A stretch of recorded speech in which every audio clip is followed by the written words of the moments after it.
We all have at least one person in our lives that we have just tried and tried again sharing the gospel with, and they just reject it every single time. But that's okay. Paul dealt with this too. Paul was a tent maker, and although he recognized his right to be supported by those he ministered to, he voluntarily supported himself while preaching in his ministry work.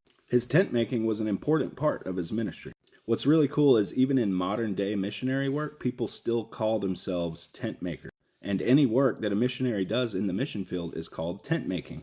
So in a place called Corinth, Paul was trying to preach to the Jews, and they opposed him and blasphemed his message. He sensed his responsibility to preach to the Jews first, but when they rejected it, he wasted no time in leaving and going to the Gentiles. Paul fulfilled what Jesus said in Matthew 7:6, "Do not give what is holy to the dogs, nor cast your pearls before swine, lest they trample them under your feet and tear you into pieces." So when people are determined to reject the gospel, we should not keep trying until that door for them is opened again. And when they rejected him, it says Paul shook out his garments. Paul did this so that not even a speck of dust would remain on his clothes, much less his sandal. This was a dramatic way of him expressing his rejection of their rejection.